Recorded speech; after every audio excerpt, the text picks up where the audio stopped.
Well, this is so exciting because we did something that a lot of people said couldn't be done, and we saved maybe millions of lives on this one peace deal itself. And I'll tell you what makes me so happy is the two countries we're dealing with, and the third that helped so much. I appreciate so much.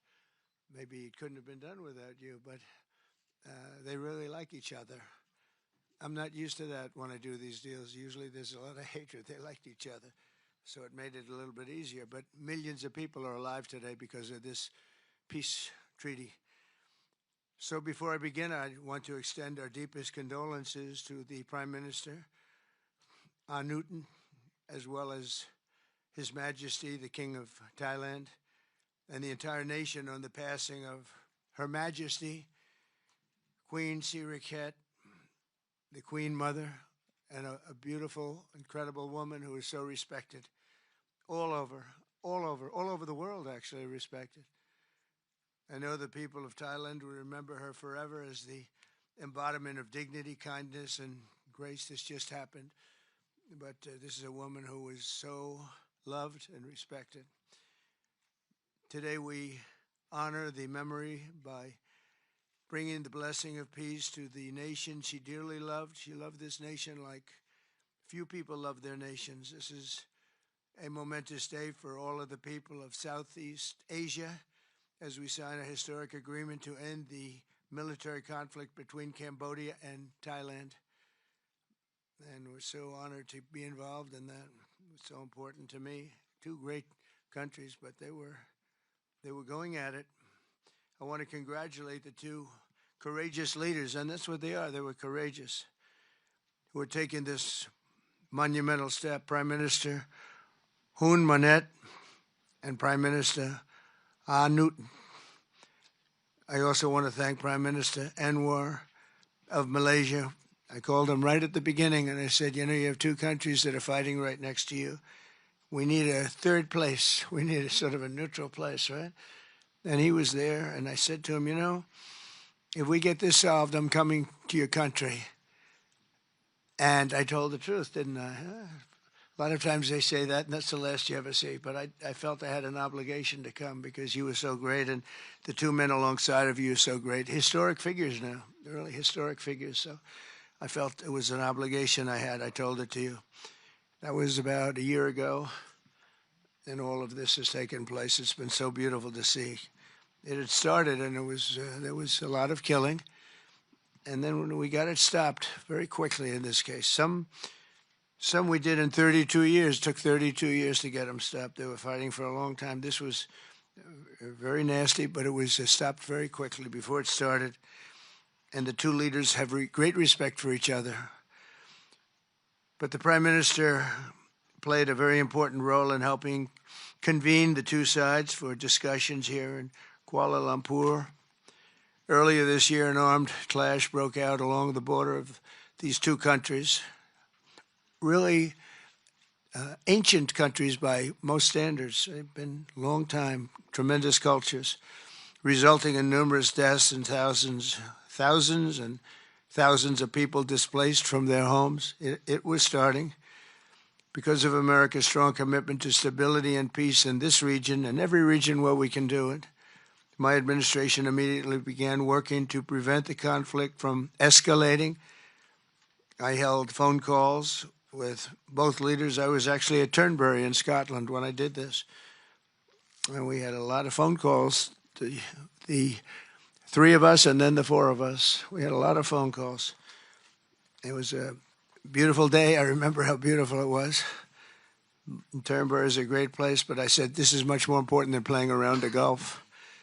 So we sat there all day long making phone calls, and it was amazing the way it came together very quickly. I mean, really very quickly. You caused me very good entertainment. I could have had a lot of fun, but this is much more fun for me than anything having to do with almost anything, because you're saving people and you're saving countries. But ask them to choose the path of prosperity and peace over needless bloodshed and war. At the end of July, after extremely productive discussions, we reached a ceasefire agreement. And now these gentlemen, and they really are gentlemen, high-quality people, both went to college in the United States, and now these gentlemen are about to sign what we're calling the Kuala Lumpur Peace Accords. Good name. Both countries are agreeing to cease all hostilities and work to build good neighborly relationships, which they've already started. 18 Cambodian prisoners of war will be released, and under this agreement, observers from ASEAN countries, including Malaysia, will be deployed to make sure that the peace prevails and endures. I have no doubt that it will. We have another situation like that right now in the Middle East, and Gaza. You might have read a little bit about Gaza, and that's another one we're very proud of. But we have a lot of people watching that. A lot of people. I think this is a much different kind of a thing. The two countries are getting along really well. Today, alongside this peace treaty, we also are signing a major trade deal with Cambodia and a very important critical minerals agreement with Thailand. The United States will have a robust commerce and cooperation transactions, lots of them, with both nations as long as they live in peace. And I really feel that when we make deals, we see two countries that we do a lot of business with. We do a lot of business with both of them. We have to use that business to make sure they don't get into wars. But this is going to be a very long peace. So as you know, this is one of 8 wars that my administration has ended in just 8 months. We're averaging one a month. There is only one left, although I heard that Pakistan and Afghanistan have started up, but I'll get that solved very quickly. I know them both, and the Pakistan, the Field Marshal and the Prime Minister are great people, and I have no doubt we're going to get that done quickly. That one started up a few days ago. And I just feel it's something I can do. I do it nicely. I don't need to do it, I guess, but if I can take time and save millions of lives, that's really a great thing. I can't think of anything better to do. But the 8 wars that my administration has ended in just 8 months, there's never been anything like that. Never. There never will be either. I can't think of any president that ever solved one war. I don't think anybody. They start wars, they don't solve them. So nothing like this has been done in history, and it's an honor to be involved. On behalf of the United States, I'm proud to help settle this conflict and really develop good friendships, including people that work with each team. Look at these very distinguished people, except for my people. My people are much less distinguished, but they're very good. But look, my people understand the joke. But look at these very distinguished people, and I've gotten to know them. I want to thank Marco Rubio for being here. He was great. You always help. He's born for this job. He really was. He was born for this job. Secretary of State Jameson, thank you very much for all you did on helping too. He's the foremost expert on trade, and we're going to be doing another couple of stops where we'll be talking about no war, just pure trade.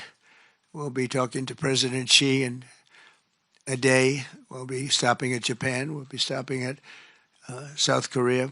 And we'll be doing some other things, but they're more related to trade. But on behalf of the United States, I'm proud to help settle this conflict and forge a future for the region where proud independent nations can prosper and thrive, safety, security, and peace. It's an amazing thing that's happened to the United States because a year and a half ago, we were a dead country. We were actually a dead country, and now we're the hottest country anywhere in the world. And when I called you, we were in the process of becoming hot. It's actually quite a while right now, but we were sort of on our way. And we had won the election big in a massive amount. And so I was respected when I called you, and it was a little bit easier. I think it's easier when you respect somebody than if you don't respect somebody. If you don't respect somebody, it never happens. But I won't forget that day because it was one of the first wars that I got involved in. And I love doing it. It's like, I shouldn't say it's a hobby because it's so much more serious than a hobby, but it's something that I'm good at, and it's something I love to do. The United Nations should be doing this, but they don't do it. They don't do it. They turned off my teleprompter when I made a speech. I had to make a speech without a teleprompter. They're good at that. The escalator wasn't working too well. It came to a complete halt. But, the United Nations has such great potential. I wish they could do it. They didn't get involved with us at all. We just did the deal and reported the deal, and everybody was sort of amazed that we got it done so quickly and so nicely. But now I'd like to ask Prime Minister Anwar to say a few words, and then we'll hear from Prime Minister Hun Manet and Prime Minister Anutin. And these are, I just have to say it for a last time, these are incredible men. The way they came together, the way they worked so hard, and we worked long hours. It was not long days because the days were few in number, but the hours were very long and very intense. There was a lot of intensity going on because there was a lot of shooting happening while we were talking. That brings it to a new level. And the three men sitting there should really be credited with having done just an incredible job for humanity. Thank you all very much. It's an honor to have worked with you. Appreciate it. Please.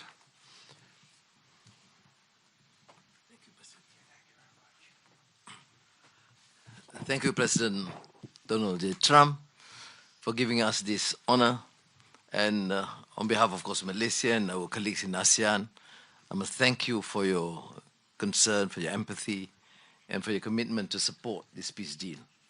When I first received your call, and then urging me to do more in supporting our initiative, and you personally did call both Prime Ministers to urge for a speedy peace settlement, I would say a great thank you. And we, of course, admire your tenacity, your courage, because the world needs leaders who promote peace strongly. And to achieve that, you have to break some rules, as you did today. When President arrived, he asked me to join him in the car. I said, that's against the security and protocol rules. And he was delighted to break the rules, and I... Nice ride. It was a nice ride. And we share a lot of things in common. I was in prison, but he almost got there. But very good exchanges on a number of issues. Of course, priorities, of course, the peace deal. Thank you, both Prime Ministers. You did a great job. We are delighted to have you as colleagues, as true friends, and you understand the need to secure peace to save our people, and also the ASEAN position as a region of peace and prosperity. And I must also share with you here that I took the opportunity, full opportunity, without Secretary Rubio knowing this, exploring other issues too, and thank the President for his effort to secure peace in many parts of the world, including Gaza, and urging him to remain focused and ensure that there's a comprehensive peace that the world requires. And I am delighted, truly, President, to hear from you personally how determined you are to ensure that peace is achieved in the most intractable areas, almost impossible. But you did it, and we have shown our support and call on the United States in particular to continue this with the support of many, not only neighbors, but the part of the world. But I must also take this opportunity to thank Secretary Rubio, Jamison, and Ambassador Kagan, because they were very helpful. I mean, you didn't say that, but I must say that, because they were extremely helpful in ensuring that you come here. I mean, I wasn't sure when you said to me, yes, Prime Minister Anwar, I'm coming. Well, I'm not sure, because, you know, I deal with a lot of politicians. But you are an exception. Thank you, Mr. Donald Trump. Thank you very much again.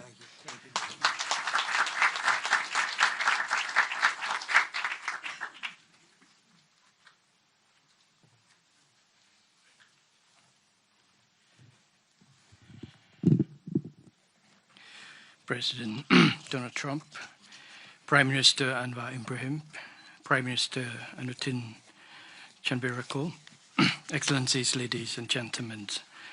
Today marks a historic moment, profound significance for Cambodia and Thailand, a day that reaffirms our shared conviction that peace is always possible when nations have the courage and wisdom to pursue it together. On behalf of the Cambodian peoples, I wish to to express my deepest gratitude to President Donald J. Trump for his decisive leadership and steadfast commitment to supporting the lasting peace between Cambodia and Thailand, and for his tireless efforts to make it a reality. I also wish to convey my sincere appreciations to Prime Minister Anwar for his unwavering support and facilitation throughout this peace process until successful conclusions. I further extend my appreciations to my ASEAN colleagues, China, and other partners who have been supporting the ceasefire from the beginning. The principles that underpin this joint declaration are those that Cambodia holds dear. That no matter how difficult or complex our dispute may be, they must always be resolved through peaceful means in full conformity with existing treaties and international law. Cambodia reaffirms a strong commitment to fully and faithfully implementing these joint declarations and to continuing to work closely with Thailand and all our partners to ensure that this peace endures and brings tangible benefit to our peoples. We look forward to continued support and contribution of international communities and partners to fruitful realizations of the joint declarations. As we speak, I think our two commanders are discussing on the possibility of start of withdrawal, partial withdrawal of the first phase of our heavy weapons as an indication of our willingness to show that the execution of the joint declarations. At the same time, I strongly hope for the prompt release of our 18 soldiers on humanitarian grounds and as agreed in the joint declarations. Finally, recognizing your unwavering dedications and resolute effort to promote peace, and not only between Cambodia and Thailand, but also among other nations. And reflecting the gratitude of the Cambodian peoples, I have nominated President Donald J. Trump for the Nobel Peace Prize. And he, like I say, peace saved life. And this is the wish of our Cambodian people as appreciation for the President. So thank you very much, Mr. President. Thank you. Thank you, sir.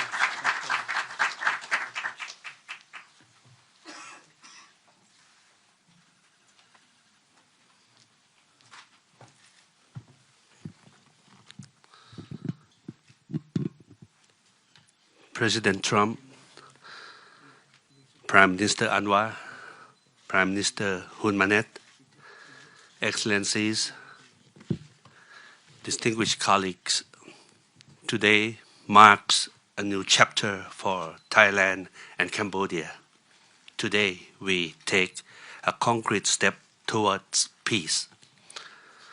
I would like to thank Prime Minister Anwar Ibrahim for the leadership as ASEAN Chair and your strong efforts in upholding ASEAN unity. And I also wish to express my sincere appreciation to President Donald J. Trump for your personal dedication to peace between our two countries. And in addition, I thanks so much for the kind words of condolences that the President has given to our country on the great loss of our beloved Queen Mother. It means a lot to Thai people. We have come a long way since agreeing to the ceasefire here in Malaysia on 28th of July. The discussions since then have led to this important outcome, which is the signing of our joint declaration today. And I have to thank Prime Minister Hun Manet for his cooperation and support that led us to this moment. Thailand stands for peace. This declaration reflects our will to resolve differences peacefully, in full respect of sovereignty and territorial integrity. This declaration, if fully implemented, will provide the building blocks for a lasting peace. But more importantly, it will begin the process of mending our ties. Our border communities have been divided by conflict, and innocent civilians have suffered immense losses. This declaration places a firm responsibility our two parties to act. I believe we can achieve what seemed beyond reach a few months ago. To this end, I welcome the agreement that following the signing of this joint declaration today, both sides will begin implementing all the agreed points, in particular, promptly removing heavy weapons from the border areas to ensure the safety of our people, to build confidence and trust. And Thailand will also begin the process of releasing the 18 detained Cambodian soldiers.